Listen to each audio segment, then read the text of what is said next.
apologize for the delay. We have education that meets at 11, and as you can see, we have many of our members on this committee that are on education. So we'll get right into today's agenda. I do ask if you have a cell phone, if you please just turn that to silence or vibrate. We would greatly appreciate it as we conduct our business today. And Sasha, if you would, please call the roll. Senator Boswell. Here. Senator Funke Fromeyer. Senator Gardler. Here. Senator Harper Angel. Senator Howell. Here. Senator Mills. Here. Senator Storm. Senator Thomas. Senator Wilson. Senator Wheeler. Here. Chairman Wise. Present. We do have a quorum duly constituted to do business today. I'm going to go a little bit out of order for one of our guests. I know that it may be pressing for time, and it's an honor to have him here as a guest today. Senate Bill 317, if the bill sponsor, Senator Westerfield, would make his way to the table today. And if he has any of his guests that would like to accompany him to the table, this is an act relating to commercial rights to the use of names, voices, and likeness. Senator Westerfield, welcome to the committee this morning. And you know the procedure. If you just identify yourself for the record and your guest, the microphone in front of you, there's a button to push. You'll see a green light that will come on. And you may proceed, sir.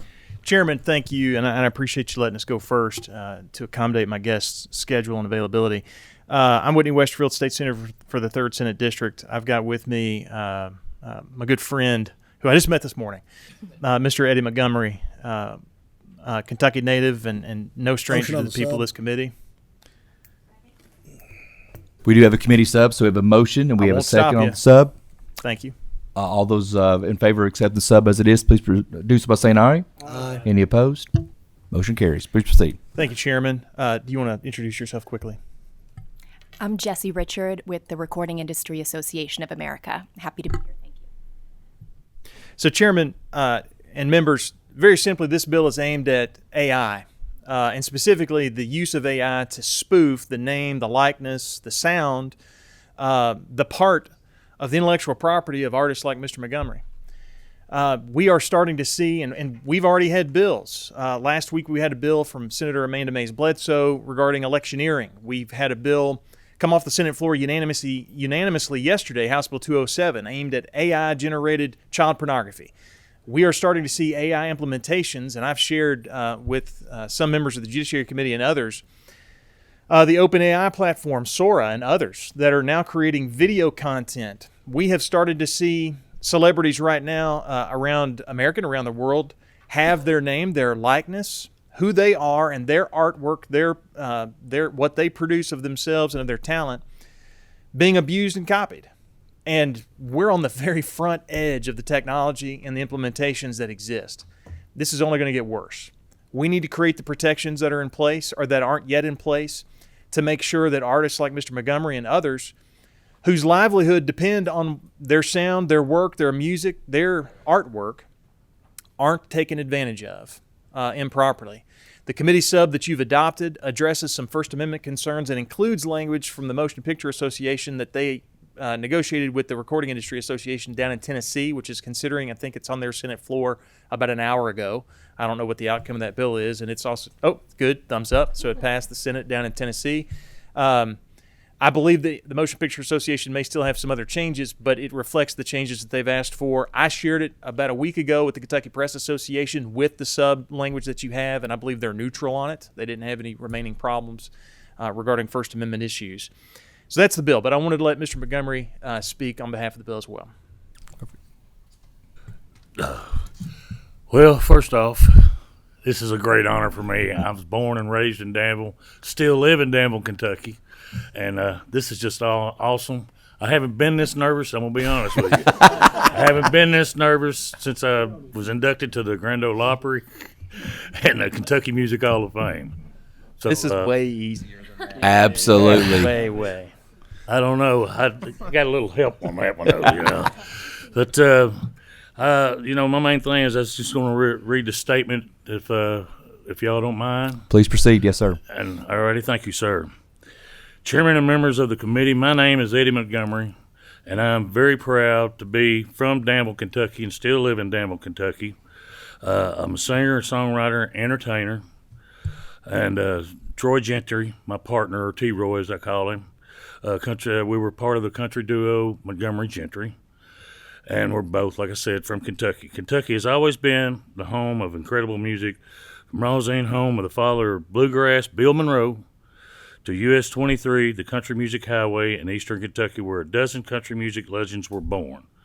Our Commonwealth has produced some of the most iconic and game-changing artists in the world.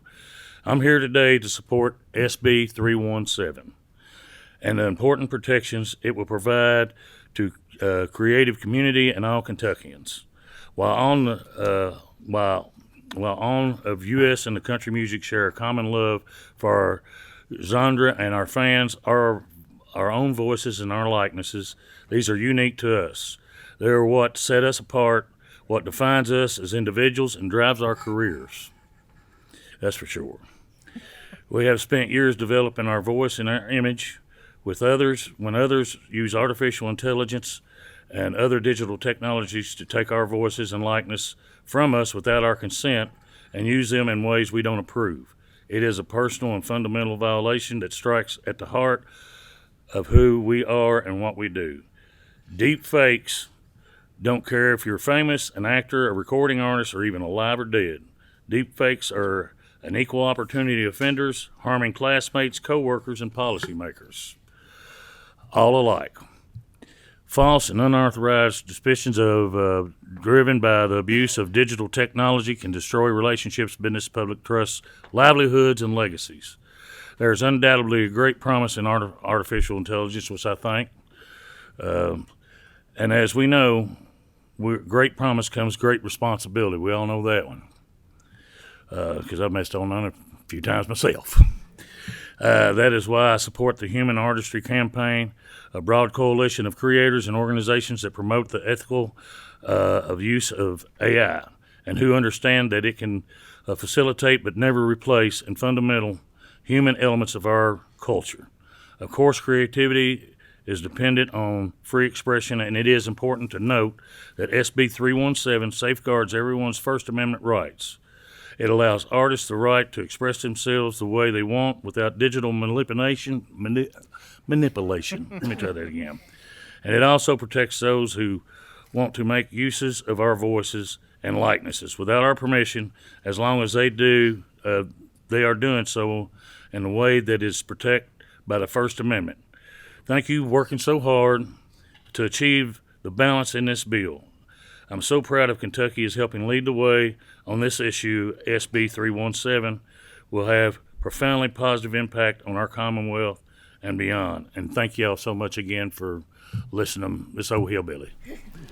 Well, I'm going to tell you what, that old hillbilly did a great job up here testifying this morning. So sorry to put the pressure on you, but you did a remarkable job. Do we have any questions? I do see we have one from Senator Girdler. This is all new. It's Greek to me, and he's a geek in it. So, but I do have a couple of questions or concerns. I went to Gatlinburg back 20 years ago when it was popular to go to Gatlinburg. Probably still is, but I've got a family of 38, and so I can't afford to go to Gatlinburg. Anyway, I watched a Tina Turner lookalike, a Tina Turner acolyte, and I wouldn't have known if it was not Tina Turner or whoever. Does this bring that into light, Senator Westerfield? It still allows tribute performances. That's not a problem. What we're worried about, and of course she's a real human being, this is aimed at artificially and digitally made depictions of people that are trying to fool, trying to steal the performance's voice, look, brand, if you will. Mm-hmm. If you have anything else that you want to add, I think that, of course, she's not using the name Tina Turner, and if she did, that would be a problem, I think. But I'm not the First Amendment expert there. This doesn't address that. This is about the digitally created depictions of artists. Do you have anything you want to add? Thank you. Was she entertaining? Please proceed. All right. There's 1,000 Elvis impersonators. What does that do? And some of them are making good money off of, maybe when Eddie dies, there'll be 1,000 Eddie Montgomery impersonators. But what do you think about that? Yeah, what do you think about that, Eddie?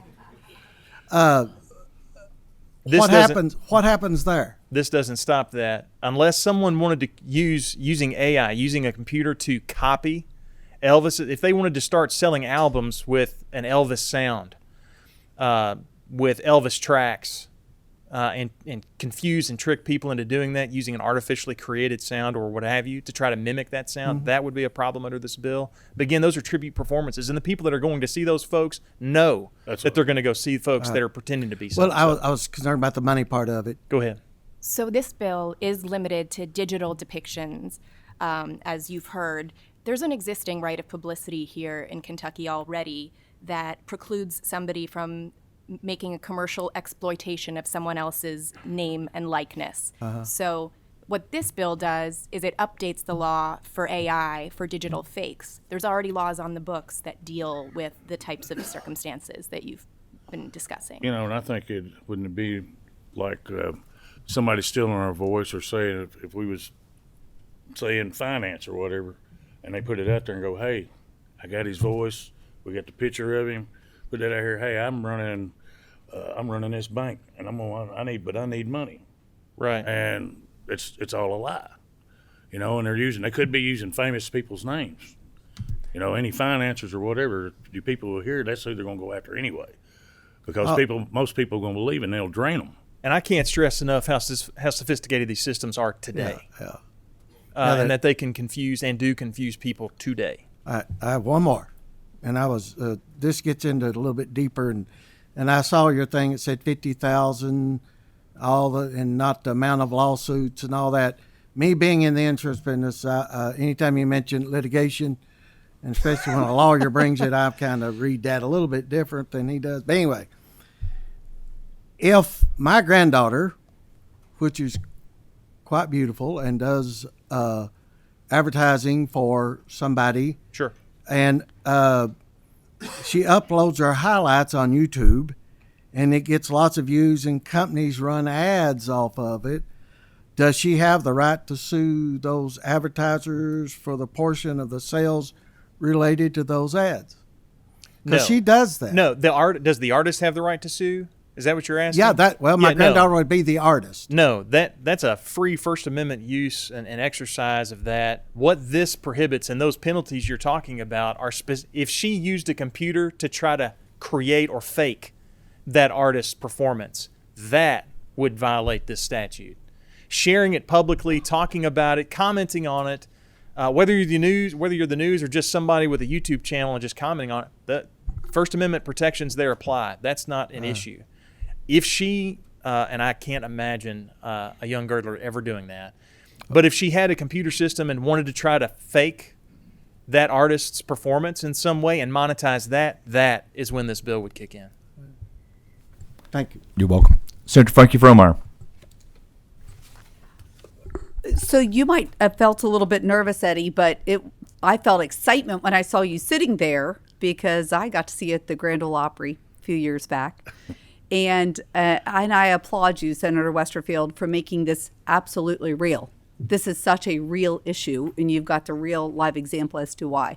So I just wanted to thank you for taking the time to be here today. Oh, no, thank you very much. I've always wanted to see it anyway. I never did get to see it when I was going to kids, going to school. So this is pretty awesome for me. It's like I said, I haven't been this nervous in a long time, and I played in front of hundreds of thousands of people, and it's still, when I'm like, oh, my gosh. You know what? Your testimony is something to be proud of, something you can hang your hat on.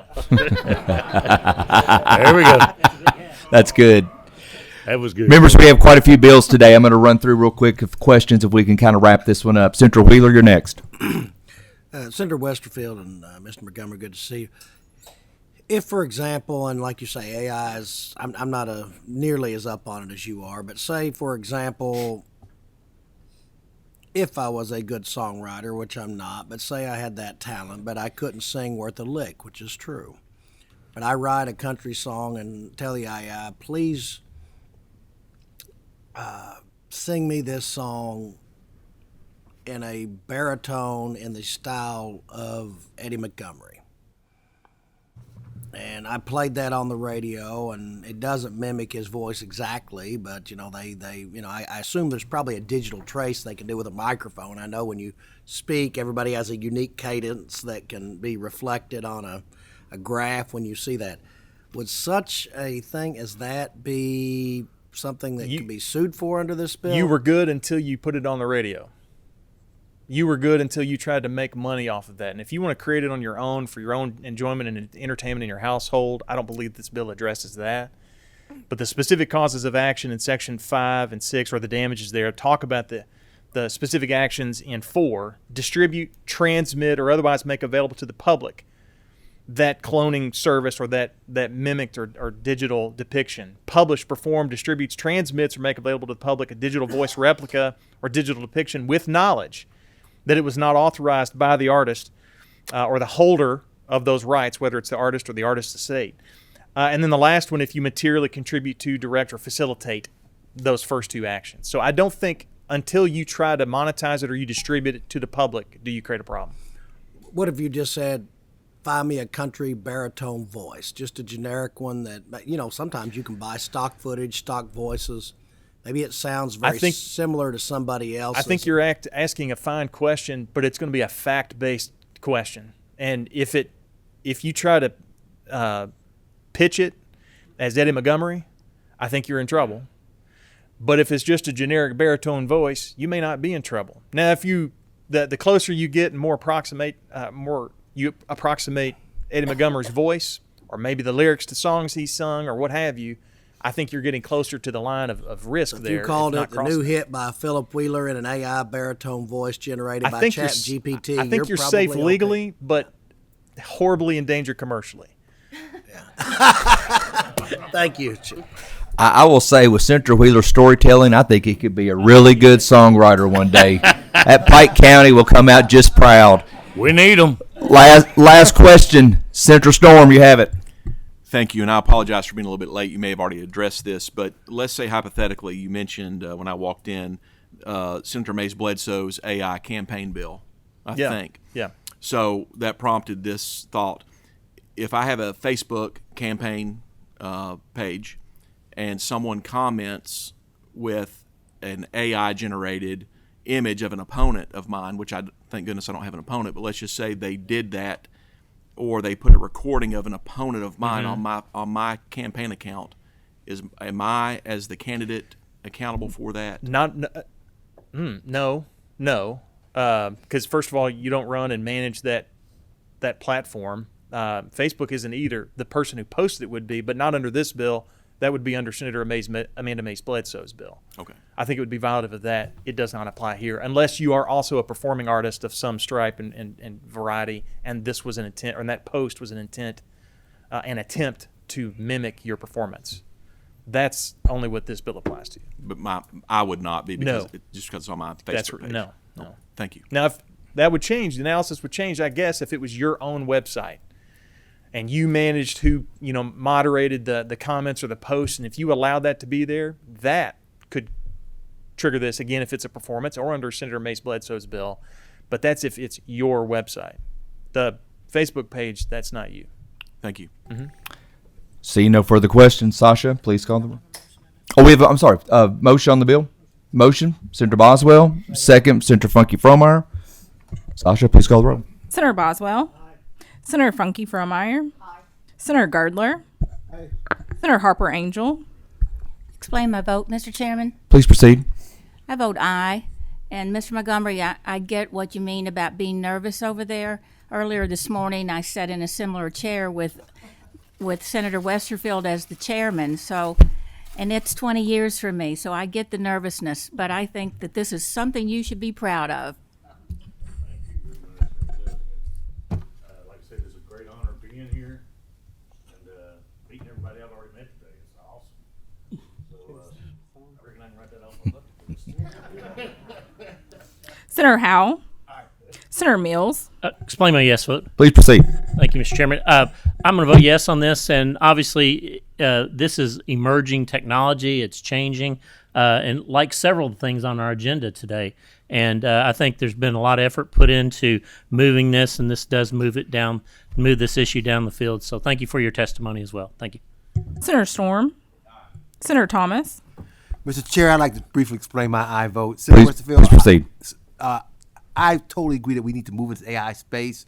I was a co-sponsor with Senator Manny Bledfo in the political arena. You're dealing with the name, image, and likeness arena. I filed a bill earlier this year to deal with it in the education area. I have said since the beginning of the session that the most important matter we've got to deal with as lawmakers in this country is the impact of AI on our society. So I proudly vote aye, and I'm glad that you're doing this in the commercial name, image, and likeness area. Senator Wheeler.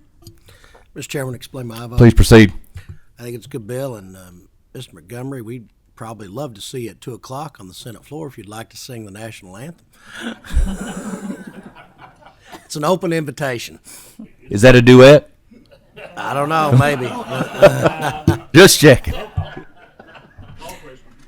Senator Wilson. Chairman Wise. Aye, the bill does pass. Thank you all for the discussion. Thanks for the questions today. Mr. Montgomery, thank you for being an ambassador for the Commonwealth of Kentucky, sir. Thank you. Thank you so much. Next bill on our agenda, I'm going to go a little bit out of order due to some of the time frame of our guest. I'm going to go with, I think he's still here, Senator Givens' bill. Jerry, you ready? Okay, I looked at you and you give me the no. Okay.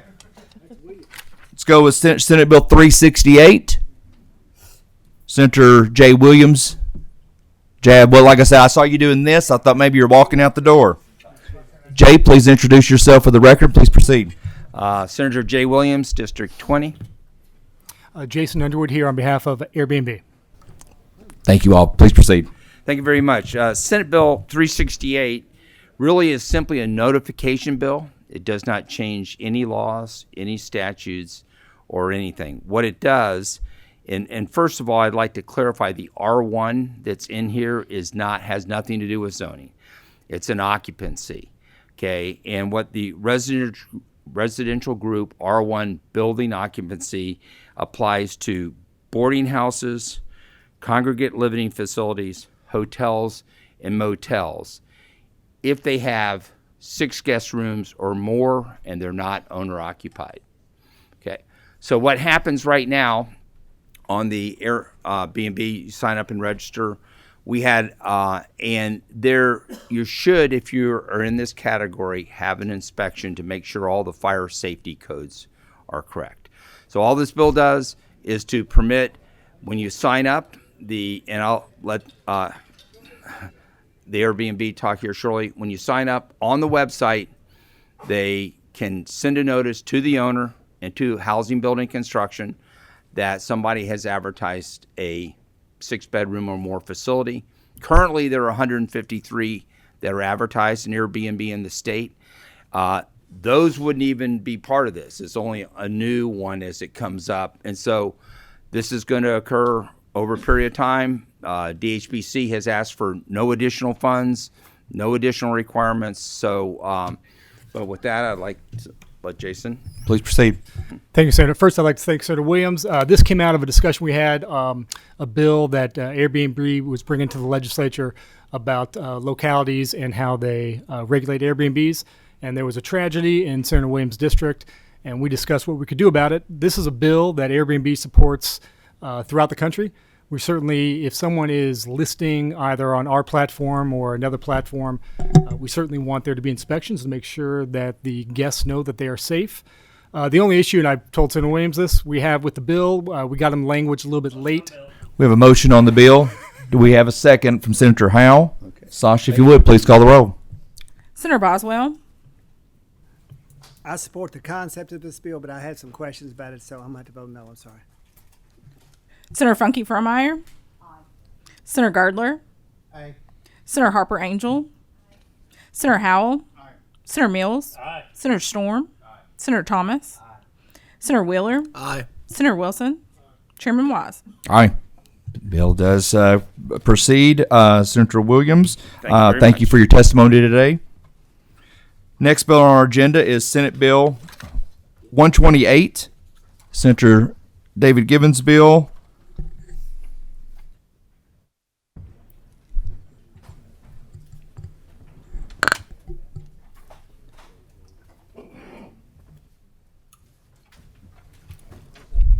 Motion on the sub, Mr. Chairman. Just a second. Senator Givens, welcome this morning to your guests as well. I do see we have a committee sub on the bill. I've got a motion from Senator Wheeler, and I have a second from Senator Mills. All those in favor of adopting the sub, please do so by saying aye. Aye. Anyone opposed? Motion carries. Senator Givens, the floor is yours. Chairman Wise, members of the committee, thank you for the opportunity to be here. I don't know that I've appeared before this committee, and certainly am appreciative of the work that you do because economic development in our Commonwealth is so vitally important. I'm excited about a presentation that I have before you today, and I will be succinct because I know time is valuable, but the story and the backstory is really important to help frame this conversation, so I'm rapidly going to move through that. Over the course of the last few years, I've been honored to have the chance to work on the Commission on Race and Access to Opportunity. During the last interim, as we were having those meetings, these fine gentlemen from One Lexington and others came and talked with us about something that struck a nerve with those of us on that committee and gave us an opportunity to launch the legislation you have in front of us. I'd like for these gentlemen to introduce themselves, share with you a little bit about their story, and then what we're doing with this legislation to open up opportunities for young people. Hello, good evening. My name is Kenneth Payne with One Lexington, at the mayor's office in Lexington, Kentucky. I too am from Danville, but I'm no Eddie Montgomery. Welcome. My name is Larry Johnson, also with One Lexington from the mayor's office in Lexington, also representing Divine Karama, who is our executive director. Perfect. So what One Lexington does, for those of you that may not know, some years ago they were formed to address gun violence, specifically among youth in Lexington. And the presentation that we had at the interim joint committee over the summer was, how do we engage young people in productive activities? And perfect case in point, one that comes to my mind is if you have a young man or a young woman age 13 that wants to volunteer to help fold t-shirts for a 5K that's going to be happening on Saturday morning and Friday evening, they'd like to help that nonprofit fold t-shirts for a little bit of money. Right now, state law prevents a nonprofit from hiring a 12 or 13-year-old to be able to work in an effort to develop soft skills, develop work skills, develop the sort of skills that we think the workforce needs, but we have barriers in place to prevent these young people from those opportunities. So the conversation we engaged in was, how could we find a way to protect any abuses that might happen? That's where this gentleman's going to come in just a moment and share with you some of the protections that we have in the legislation. We don't want labor to start abusing 12 and 13-year-olds for the purpose of putting them to work beyond what they should. But we'd like to strike that balance of giving a 12 or a 13-year-old the chance to earn some money, develop a network, know what it means to show up on time and to do something, and get rewarded for it. That's what the legislation seeks to drive to. I'd like to introduce one more of our colleagues here on the legislation. Good afternoon, Mr. Chairman, members of the committee. I'm Jamie Link. I'm Secretary of the Kentucky Education and Labor Cabinet. Good to have you, Secretary. Good to be here. That's basically the goal of the bill. I'll be glad to address any questions in the meat of the matter, but the genesis is, how do we provide opportunities limited with safeguards? That's why the Labor Cabinet's been involved in the conversation, is to make sure we strike that balance, but still give us the chance for nonprofits to hire 12 and 13-year-olds to do small bits of work that help them develop the soft skills and the work skills and the work experience to move forward in their life. Thank you, Senator Gibbons. Before I accept that motion and that second, I do have one member who has signed up for either a comment or a question. Senator Thomas. Senator Gibbons, with your permission, I'd like to talk to Mr. Payne and Mr. Johnson. Certainly. Okay.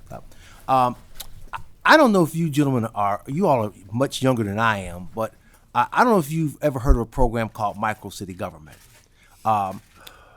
That program came about in the late 60s in Lexington and really worked in Lexington for about 30 years. And it was a very prominent program in which youth, Senator Givens, the ages you're talking about even younger, they started at age 10 and went to age 14. And it was a summer program that paid a nominal amount to those individuals. And, they basically push paper and did some minor reports. But what it did was it taught them the value of work, showing up every day, getting a task done, working in a collaborative manner with other young people. And I was fortunate enough to be a counselor in that program for 2 years during the time I was in college, and saw the growth and development and the maturity of those individuals. And even today, I come across many of them. They remember me as their counselor, and I look at how well they have done, as adults, and how responsible they are with that program. And if you were that program, there's been a lot of talk in Lexington about how we can bring micro-city government back in some form. And I think that's what you have in mind with this type of program, to find some way to reinstitute that. And I will say, Senator Givens, I would very much, because you all have done a tremendous job. And we talk about crime, Senator Givens. I don't want to get too off track, but they're responsible with Divine Karama for a 50% reduction in the murder rate and the crime rate in Lexington in the last year. 50% reduction in crime. So I just wanted to say, anything I can do to work with you. Obviously, there need to be some guardrails on here. We need to make sure that we don't run afoul of workers' compensation issues or unemployment issues, of all of that, because we've got to make sure that those issues are in place. But to the extent that we can do this, I want to work with you, because I think that was a great program, and we need to work to bring that back in some form in Fayette County. Senator Funky Frommeyer. Thank you. This question comes from a farm girl. So I grew up in DeMossville and the family farm, but it is a for-profit business. So, and I can say that I was pretty good at driving a tractor somewhere around 10 years old. So how would this legislation affect Dunkin' Donuts or Speedway, where my now 14-year-old daughter can walk? But I'm gonna stick with the farm analogy for a second, because farmers make hay while the sun is shining. Yes. And your day at Grandma and Grandpa Punky's may not wrap up at 7 p.m. It may go till, and sunsets around 9 during the summer. Yes. So can you talk me through how that affects our 10, even 9-year-olds? Sure. And my grandparents were tobacco farmers, so I learned to drive a tractor as well, and was on the wagon a lot. Yeah. I think there's a distinction between working for a family business that is at play here, and also there's the question of gainful employment. A 12 and 13-year-old cannot be employed for gainful employment, but for the nonprofit, that's allowable. Does that make sense? Well, because it's Dunkin' quite Donuts restrictive. and others would be gainful employment. Right. It is quite restrictive, and I'll have to brush up on my ignorance of gainful employment and whether we need to readdress that. I do have 6 children, and my youngest is 14, and she's been quite eager to be on someone's payroll other than mom's. Right. And we wanted to be mindful of responsible protections for young people, and we appreciate the sponsor for drafting a responsible bill in this regard. So, and he did work with the cabinet, and we had our input with it. So at this point, we are supportive of the bill, and we'd be happy to talk with you if you have any questions as well. Thank you. Fantastic. We have a motion from Senator Mills. I have a second from Senator Boswell. See no further questions. Sasha, please call the roll. Senator Boswell. Senator Funky Frommeyer. Senator Gardler. Senator Harper Angel. Explain my vote, Mr. Chairman. Please proceed. I'm worried about the safeguards, and I think we need to let our kids be kids while they are kids, and 12 and 13 to me is still to be playing in the yard and having fun. I'd like to see an amendment where if those children don't go to school that day, then they don't work that day. I hope it changes in the House, and I hope that the safeguards are becoming more clear about Social Security and Medicare and things that have been mentioned before. But thank you for bringing this, Senator. Did you cast your... No. Okay, thank you. Senator Howell. Aye. Senator Mills. Aye. Senator Storm. Aye. Senator Thomas. Aye. Senator Wheeler. Aye. Senator Wilson. Aye. Chairman Wise. Aye. The bill passes. Senator Givens, thank you. Thank you for your guest today. Chairman, thank you. And if I could do a quick shout out, because these things don't happen on their own. A couple of staff people have been so critical to us getting to this place. Vaughn Murphy's worked at length on this, and Brandon White with LRC, and I appreciate them both very much. Fantastic, Thank yes. you. Thank you so much, Senator Givens. Secretary Link, I'm going to have you maybe sit close by because our next bill is Senate Bill 369. Sponsor is Senator Mike Nemes. If he'd make his way to the table, it's an act relating to the Education and Labor Cabinet reorganization. Senator Nemes, welcome. Appreciate you being here. And if you would identify yourself for the record, please, as we proceed. Thank you, Mr. Chairman. I'm Senator Mike Nemes from District 38, Bullock County in southern Jefferson County. As your guests get settled there, Senator Nemes, if you want to go ahead and get into the bill, you can, or if they wish to identify themselves now, they can do so. Go ahead. Chairman, members of the committee, I'm Jessica Williamson. I'm General Counsel for the Education and Labor Cabinet. And Mr. Chairman, you haven't gotten rid of me yet, so Jamie Link with the Kentucky Education and Labor Cabinet. Great. Please proceed. And this is not a simple little bill, but it's not complicated. And I was going to say I don't have an exciting guest, but I have a young lady here that might be, but I know Secretary Link is not. I'm not. So it's something that is common sense and something we're going to help the disability people out. They're over at the Cabinet of the Health and Family Services, and they're kind of just in the wash. So we want to move them to the Labor Cabinet so that they can properly be taken care of and get their what is the proper word? The determinations, and then get to work. And the Education Workforce Cabinet, we're going to move it over there. That's short and sweet. I can read the. We have a motion, Senator Wheeler. I heard a second from Senator Mills. Any questions? Seeing none, Sasha, please call the roll. Senator Boswell. Senator Funky Fromeyer. Senator Gardler. Senator Harper Angel. Senator Howell. Senator Mills. Senator Storm. Aye. Senator Thomas. Senator Wheeler. Mr. Chairman, I explain my aye vote. Please proceed. Thank you for bringing the bill.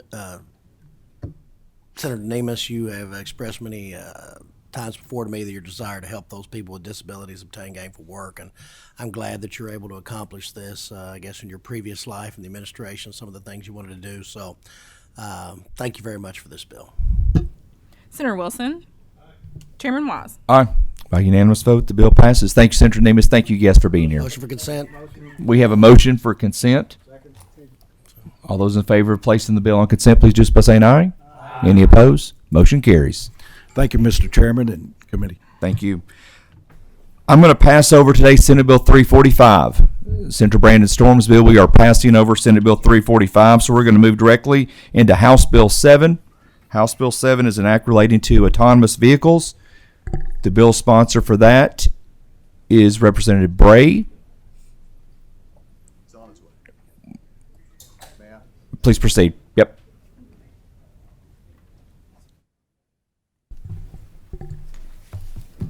Mr. Higdon, I'll let you please proceed of introducing yourself as we wait for Representative Bray. I will say we do have opposition that is signed up against the bill, and we are at 12:45 on the clock. So if you would, please proceed with your testimony. Great, thank you. My name is James Higdon. I am a registered legislative agent on behalf of the Autonomous Vehicle Industry Association. I do have some brief prepared remarks, and as Representative Bray walks in, I will allow him to introduce the bill. But just want to thank you all for giving us the opportunity to express strong support for House Bill 7. The automation of driving has been an aspiration for decades. And for years, many have questioned when autonomous vehicles would be on our roads. And today I can proudly say they are here now, with applications ranging from autonomous ride-hailing and trucking to delivery vehicles and shuttles operating in states such as Arizona, Arkansas, Florida, Louisiana, Michigan, and Texas. Thank you all. Bray, welcome. Apologize, we're in committee over on the House side of things, so I assume Jimmy's explained the bill pretty well, but what this does is provides the regulatory framework to allow autonomous vehicles on the road here in Kentucky. It gives Department of Transportation the ability to monitor, review, implement necessary regulations. There was a House committee substitute that put a driver in semis for 2 years, because last year that was one of the biggest concerns we had heard on the House side was the safety impact on, just that concern. What I can say is we've seen these deployed all across the United States. Our neighbors in Tennessee, West Virginia, states like Florida and Texas, they've not had issues. I can understand, because I've been in that seat, when we're talking about autonomous vehicles, that's kind of a new concept. But the fact of the matter is the data shows it's safe. We've got a report here from transportation that talks about how their usage will reduce fatalities in Kentucky. The report also talks about how this is a great economic opportunity for Kentucky. And so be happy to take any questions. Apologize for being You're good. Procedurally, we just need you to identify yourself for the record, though. Representative Josh Bray, House District 71. Thank you, Representative. Do we have any questions from any of those that are presenting? Senator Wheeler. Thank you, Mr. Chairman, and thank you for your presentation. I guess I sat with Senator Mills and Senator Stivers the other day in the Natural Resources Committee about a bill that we filed and sponsored to set up a new regulatory framework to study the decommissioning of certain power plants and other utility organizations. And during that discussion, and I can't recall whether it was Senator Stivers or perhaps Senator Webb made the comment that, obviously a plant that was in my region, Big Sandy, when it was shut down, the immediate impact of that, according to, the utility that presented and why it was approved by the PSC, which has a very limited rate-making authority, was that it would save ratepayers in the short term. But in the long run, with the downturn in the coal industry, and you've had hundreds of thousands of people out migrating, rates shot up actually by the closure of that plant that was brought about by a short-term decision. Do you have any idea as to how much disruption this will cause in the trucking industry, or how many people you're expecting to lose their jobs by the implementation of this particular bill? So I've got a study from the Department of Labor that talks about the implementation of this across the country. Right now, we're down 80,000 truck drivers nationwide. There are 80,000 vacancies as we speak. It's estimated by 2030 that number will double to 160,000 vacancies. As we look at bringing manufacturing back from China, and as we start shipping more goods across the country, we've noticed a significant bottleneck within the logistics and transportation aspect of things. We can look at COVID, right? Look what happened when we shut down the trucking industry all across the country. We couldn't move freight then. What did that do to prices to consumers? It shot them up. It made everything hard to get. It made a false scarcity that was caused by the government itself. And so all this does is it provides companies the opportunity to utilize this within certain aspects. This will not replace the truck driver. I mean, as this has been rolled out in other states, it's not replaced the truck driver. It's mainly used to get product from a distribution hub to a specific spot or a specific retailer. And it's done, it's done during shifts that are less likely to be currently filled. I mean, if you've got 80,000 vacancies as we speak, who wants to be the third shift driver?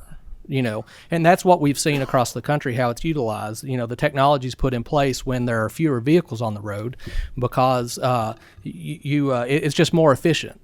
So I'm not concerned long term about job loss because of it, because we're always going to need truck drivers. That's a fact. It's just another opportunity for consumers, for businesses to utilize the technology to make sure they can get stuff from point A to point B safely. Okay. Thank you, Mr. Chairman. Yes. Senator Thomas, question or comment? Yes. A question for Representative Bray. Please proceed, please. Representative Bray, all the data I've seen on this indicates that there's still a lot of uneasiness regarding what they call highly autonomous vehicles on the roads. These 18-wheelers, something to the tune of about 80% of people still are very nervous about it. And you indicated that there's still going to be a need for truck drivers. My question to you is very straightforward. Would you be willing to entertain a floor amendment to your bill in the Senate that would, at least for right now, still require a truck driver in the vehicle as a fail-safe mechanism or measure, so that in the event that there was some kind of computer glitch or mechanical failure, whatever, that there'd be a human being in the truck to avoid any kind of a highly serious accident, tragic accident on the roads. Would you be able to entertain that kind of floor amendment? Because that is my thinking, is what I would like to see as part of this bill to be comfortable voting for it. So within the bill that's before you, there is a provision that has a driver in there for 2 years as the technology is rolled out. I'm not familiar with the stats or studies that you're referencing that 80% of people are uncomfortable with it. I would surmise that 80% of people don't understand what an autonomous vehicle is to start with. But that provision is in there, and that was added as a House committee substitute. So as far as adding anything additional, I'll be honest, I wasn't crazy about adding that in the House, but it did make some of my colleagues feel more comfortable with it, and that's as far as what I would support. I mean, you all are welcome to do whatever you choose in the Senate, but I wouldn't be supportive of that. Let's have this conversation then offline between the two of you as we leave the committee. We do have some that have signed up in opposition. Shelley Funky Fromeyer, I'll let you go next. Josh, thank you so much for bringing this. In Northern Kentucky, we have CVG, and there's so much movement, but there is a state road that requires some movement. So this would allow, but can you help me better understand what's the breadth of vehicles that we're referring to? Because we're talking about truck drivers, but can you give more breadth on what effect this might have on our economy? Absolutely. So I've got a letter here from CVG, and so they currently use automatic baggage tugs. They would like to be able to cross a state road so that they can implement inter-campus shuttles. But there's all kinds of other companies that do far more than just trucking. Waymo, they're a peer-to-peer ride. I mean, it's like a ride sharing similar to Uber, except there's no driver there. That takes place in states like Florida, Texas, like we talked about earlier. That is specifically within a geofenced area, though. I mean, it's not like I'm going to be able to get off at CVG and take a autonomous vehicle from there home to Rockcastle County, because that has to be within a defined map. There is another company that has something. It's a Toyota manufactured vehicle in Arizona and Minnesota, to where they put these in retirement communities so that they can get these elderly people to doctor's appointments, to the pharmacies, to the banks. So we're not just talking about trucking. This bill doesn't speak to trucking specifically. It just allows a wide breadth of technology across the state. And more specifically, I have a neighbor in DeMossville, Kentucky, that is a paraplegic. And he wants that freedom, but he cannot drive, and he doesn't have a vehicle that he can, roll into and ride away. He's got too many other disabilities. Would this be something, if you imagine our curvy roads of Kentucky, to be able to pick up a paraplegic and take him to the library? I mean, he's got many interests that are just... Absolutely. And within the Transportation Department's report here that's available online, they speak to the access for the disabled, the access for those, the increased access for those that can't commute on their own, and the opportunity that this is going to provide them going forward. In the House, we had heard some remarkable testimony from Representative Riley, whose son has a form of epilepsy. Can't get a driver's license, and so anywhere he goes, he has to have his dad take him around, and so it's a significant challenge for him.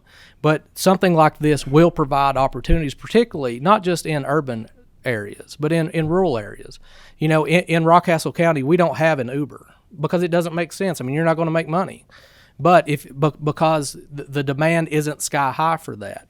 But if you had some kind of autonomous vehicle available, you've just now, it doesn't care if it's making a run at 3 o'clock in the morning when everybody else is asleep. It will provide an increase in access to transportation to those who ordinarily wouldn't have it. Thank you. Seeing no further questions at this time, I'm going to allow the opposition, if they would come to the table, please. I think we have 3 that have signed up representing the Teamsters of the Kentucky AFL-CIO. If those 3 individuals would make their way to the table, please. And I do think that they had maybe a letter that was submitted also in the packets for members as well as the opposition letter. I'm going to go first. Bill, if you just identify yourself for the record, and then we'll move on down the line there. Certainly. I'm Bill Miller. I'm the political director for Teamsters Local 89 in Louisville, Kentucky. Dustin Reinstedler, President, Kentucky State AFL-CIO. Christina Hicks, Local 651 Teamsters out of London, Kentucky. Thank you all. Whoever wishes to proceed, the floor is yours. Thanks. I'm going to open up. Thank you, Chair and Co-Chair and the committee for listening to our concerns on this bill. We're here collectively, not only as representatives of labor, but also concerned citizens of Kentucky. Luckily, as we just saw you guys pass Senate Bill 317 through here, protecting celebrities from AI, I'm kind of optimistic that we can provide some protection for our citizens from AI and AV as well. So at this point, I'd like to turn it over to Bill Miller on some points. Sure. The Teamsters Union has some concerns about autonomous vehicles, and it should be noted that we're not asking for an amendment to ban these entirely. I have a special needs daughter who will never drive a typical vehicle also, similar to Representative Riley. And I think autonomous vehicle would probably give her the ability to get around better than some other folks. So we're not opposed to autonomous vehicles for personal use. We realize that technology is coming. We'd like to see a no vote until we can get a committee sub or an amendment that requires a human operator for all commercial vehicles. As Representative Bray referred, there is a committee, or it's a floor amendment now, that requires a human operator for 2 years for anything over 62,000 pounds. 62,000 pounds far exceeds the federal definition of a commercial vehicle. 62,000 pounds basically only covers a fully loaded tractor trailer. It wouldn't cover the tractor by itself. It wouldn't cover hazmat vehicles, the UPS package cars you see out there. It would still allow for personal use. If we get a human operator requirement for all commercial vehicles, that's anything with a federal commercial vehicle number, which entitles our drivers to far more stringent, I'm sorry, I went blank there, far more stringent rules they have to abide by and those kind of things. It's what allows the package car drivers to stop in the middle of the road and run up and deliver a package. That DOT federal number is what allows all those things to happen.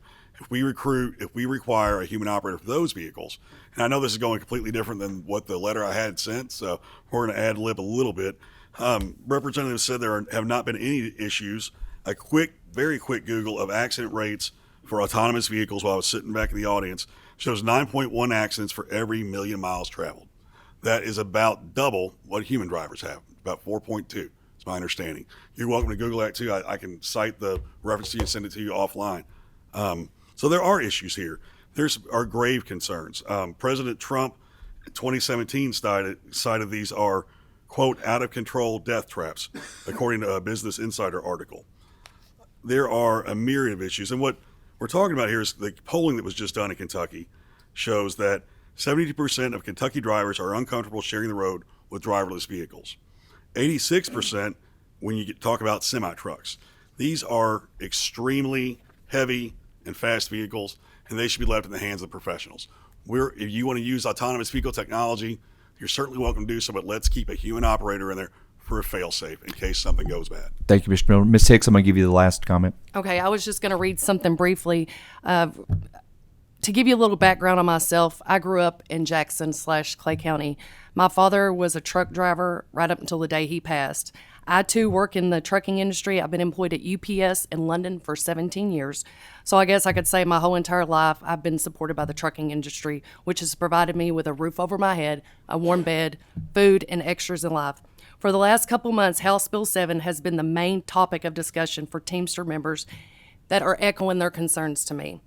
With UPS announcing 12,000 new layoffs and companies pushing for the autonomous vehicles, our members fear that they too may lose their jobs, healthcare, retirement, and jeopardize public safety on Kentucky highways.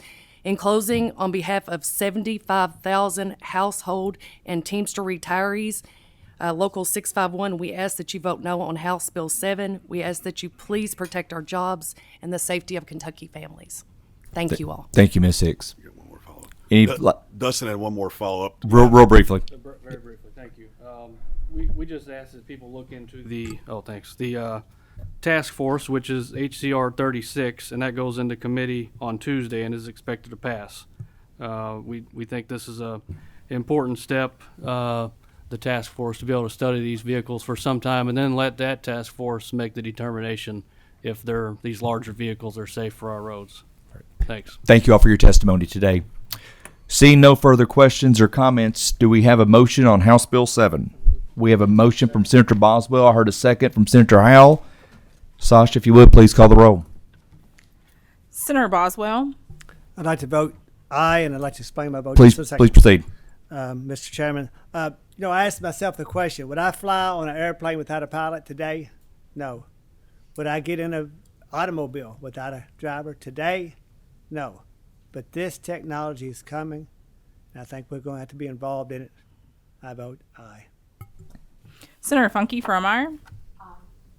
Senator Gardler. Aye. Senator Harper Angel. Senator Howell. Explain my vote, Mr. Chairman. Please proceed. I just wanted to thank the bill sponsor for all the hard work he's done on this. I know it's been quite a path, and I just want to commend him for being proactive into something that's evolving. I think all too often we fall in the trap of being reactive and letting a technology or something come into play before we try to go in and responsibly regulate it. And I just appreciate his efforts of trying to get ahead of this as the industry continue and technologies continue to evolve. Thank you. Senator Mills. Explain my vote. Please proceed. I'm going to vote aye, and my comments really echo what you just heard. This is emerging technology that we need to be leaders in. We've got to figure this out. I do have questions, and I'm going to be following this through the next couple of years. I hope we do have a task force to talk about it and continue to work on it. So I am a yes today. Thank you. Senator Storm. Explain my yes vote.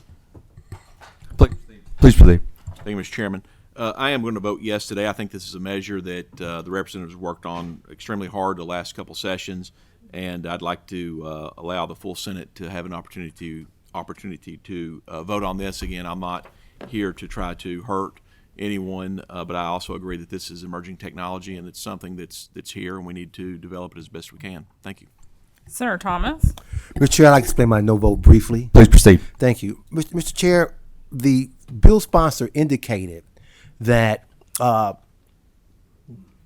we need there's still a need for truck drivers in our transportation space today. I think with the fact that this is still new, as indicated, that was unrefuted today, that it has a twice higher accidental rate than regular drivers in vehicles. It just seems to make sense to me to at least provide for a driver in the truck until we get that accident rate down to where it's comparable to what drivers are. Until we reach that point, I cannot go forward with this because of the high accident rate and the danger it presents to drivers on the road. I vote no. Senator Wheeler. Senator Wilson. Explain my vote. Please proceed. Thank you, Mr. Chairman. I'm going to vote aye because I appreciate the work that the sponsor's done. I know this is the second year that we've had this bill, and I appreciate the fact that you have a driver in there for 2 years, which would also give us the opportunity to see how it works in the state, and if we need to have any further conversations or legislation on this, we can do so. Thank you. Chairman Wise. I vote aye. I want to thank the bill sponsor for his work on this. I want to thank everyone for their comments, discussion. And it was interesting looking out, seeing, I thought I saw two twins today sitting up here at the table. I don't know if that was deliberately planned or not, with the hair, the blue tie, and the suit. Senator Storm made a comment as well. So thank you for the professionalism today that both of y'all brought to the table. We try to color coordinate. Hey, thank you all so much. Thank you, Mr. Chairman. Absolutely. Motion for adjournment? So moved.